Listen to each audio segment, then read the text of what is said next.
This is the most haunted street sa buong Pilipinas, ang Balete Drive. Naging haunted ang kalye na ito dahil base sa mga kwento dito, noong 90s ay meron daw ditong babae na nirape ng taxi driver at dito daw mismo siya pinatay. Kaya mula noon ay doon na nagsimula ang mga kababalaghan na nangyayari sa lugar na ito.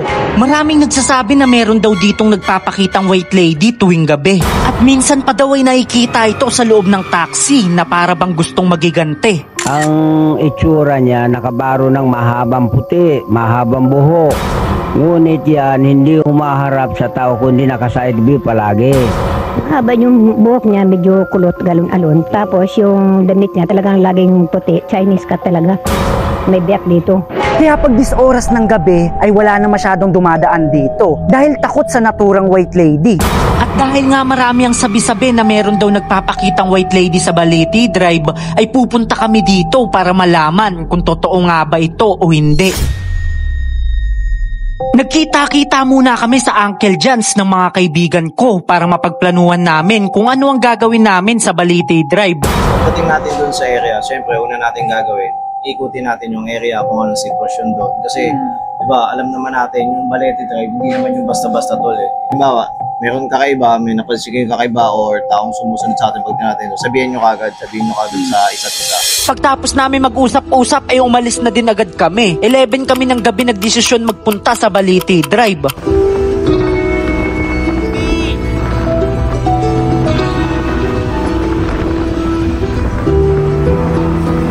Matapos ang ilang oras naming paglalakbay ay narating na din namin ang kalye ng Balete Drive. Rondahin muna natin para ma-search natin pag noon. Napagdesisyonan naming daanan na muna ang kalye ng Balete Drive para makita namin kung anong meron dito at para malaman namin kung safe ba ang lugar na ito. Habang dinadaanan namin ang kahabaan ng Balete Drive ay nakakaramdam kami ng kakaiba. Para bang may hindi magandang ambience ang lugar na ito. Pagdating namin sa dulo ng Balete Drive ay naganap muna kami ng mapaparkingan ng motor namin. At habang nagpaparking kami ay biglang bumuhos ang napakalakas na ulan.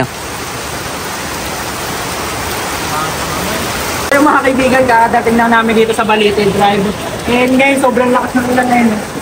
Pero okay lang yan, naantayin na namin kasi nandito na rin naman kami. Hindi namin alam kung anong sign nito, pero hindi na namin yun inisip. Makalipas lang din ng 10 minuto ay tumigil na din yung ulan, kaya napagpasyahan na naming libutin ng kabaan ng Balete Drive. Time check tayo. 12:56 na ngayon ng madaling araw. Dito yung Balete, ito lang yan. Papasukin na natin. Para maging safe yung pag-explore natin dito, dapat sama-sama lang tayo mag-explore. Yan yung magiging rule number 1 natin. At rule number 2, tol, kung may makita man tayong kakaibang elemento o kahit na ano pa man, walang magpapanik at walang sisigaw, tol. O walang tatakbo, tol. Lalo ka na, matatakotin ka. O walang tatakbo, tol, kasi doon tayo mabubuwag eh. Kailangan, kung may makita man tayo, tol, sama-sama nating haharapin. So, handa na ba kayo mga tol? Yun na. Okay, in 3, 2, 1, go! Sinimulan na naming libutin ng kahabaan ng Balete Drive. Nakakatakot, gago. Ngayon, explore natin, tol, kung totoo nga ba yung white lady dito o sabi-sabi lang ng mga tao, di ba? Sa mga oras na ito ay kinakalma lang namin ang sarili namin dahil kung magpapadala kami sa takot na iniisip namin ay baka magkatotoo pa ito. Tinuloy lang namin ang aming paglalakad hanggang sa makarating na kami sa puno ng balete na kung saan sinasabi na dito daw mismo nagpapakita yung di umano white lady. Pero pinutol na pala nila yung mga sanga ng puno ng balete. Hindi namin alam kung bakit nila ginawa yun, pero ang malinaw sa amin ay sobrang bigat ng pakiramdam sa lugar na ito. Tama, tol, tara. Yakapin mo kung gaano kalaki, tol. Ay, ito mo. Diyan ka sa kabila, tol. Diba?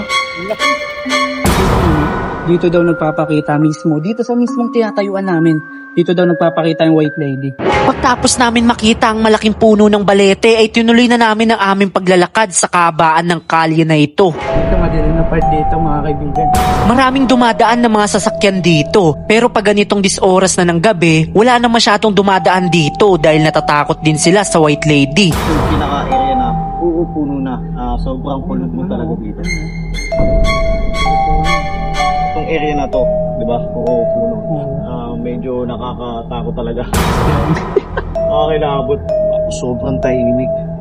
Ay, no, kagaya na itong tahimik. Habang paalis na kami sa pwesto na ito ay biglang may narinig daw yung kasama ko. Hindi narinig, parang may Parang may biglang tumawag sa atin. Kahit may narinig yung kasama namin na hindi na namin ito inintindi. Dahil pag inunahan kami ng takot ay baka mapahamak pa kami. Tinuloy-tuloy lang namin ang aming paglalakad hanggang sa makarating na kami sa dulo ng Balete Drive. Personally, kinakabahan talaga ako dito. Pag yung maalala mo yung history na nangyari dito, parang nakakakilabot eh. Kailan din kapag may mga dumadaan na motor, nakakailan kasi parang mag-iisip ka na parang meron silang masamang intensyon. Kaya nga. Isipin mo naman napakatahimik tapos Andito tayo, no? Oo, nakakailang ha. Oo, totoo. Speaking of nakakailang, oras na para ikwento ko sa inyo ito. Ang totoo talaga niyan ay matagal na ako nakapunta sa lugar na ito. June 2023 ay nakapunta na ako dito para gawan ng video ang Balete Drive. Pero sa hindi inaasahang pangyayari, na-hold up kami sa mismong lugar na ito. Oo, tama ang narinig mo. Na-hold up kami sa lugar na ito. Sayang lang dahil wala akong maipakitang CCTV footage sa inyo. Pero ito ang patunay na na-hold up talaga kami noong 2023. Ngayon ay ipapakita ako sa inyo kung saan banda kami dito na hold up. So yung mga kaibigan, ngayon pupuntahan natin yung lugar kung saan kami na hold up, tol. Tandang-tanda ako yun, June 23, 2023. Tapos oras ng 3 AM, tol. Kaya naniniwala ako sa demonic time eh. Dito, tol. Nung panahon na iyon ay dalawa lang kami nagpunta sa lugar na ito. Ngayong bumalik ako dito ay iba na ang mga kasama ko at 4 na din kami nagpunta. Malamang marami sa inyong hindi maniniwala pero bahala na kayo doon. Ito, papakita ko sa iyo. Dito kami mismo na hold up. Nakuha sa amin ng lahat ng gamit na daladala namin. At ang pinakamasakit pa doon, pati yung motor ko dati ay ninakaw din. Tanging yung suot-suot lang namin na mga damit ang natira sa amin nung panahon na yun. Yung mga oras na yun ay hindi ko na alam ang gagawin ko.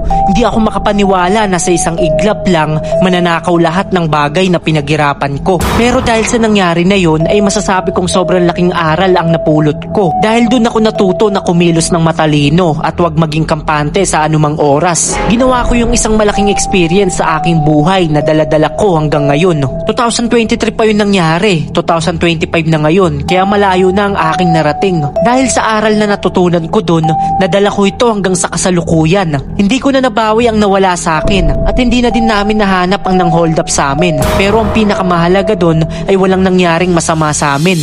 Ang lugar na Balete Drive ay napupuno ng malagim na misteryo. Maraming tumitistigo na nakita nila mismo ang naturang white lady sa lugar na ito at napupuno din ito ng isang pangit na realidad na pinamumugaran ito ng mga masasamang tao. Pero isa lang ang malinaw sa amin, ang lugar ng Balete Drive ay may nilalamang kwentong hindi makakalimutan. Kwentong hanggang sa panahon ngayon ay sobrang sariwa pa din sa mga tao. Pero sa mga misteryong nangyayari dito ay palagi niyong tatandaan. Ang mga masasamang elemento o yung naturang white lady ng Balete Drive ay hindi kakayang masaktan. Ang tunay na masamang elemento dito ay yung mga taong may buhay at handang gumawa ng karumal-dumal para lang sa sariling intensyon at pangangailangan.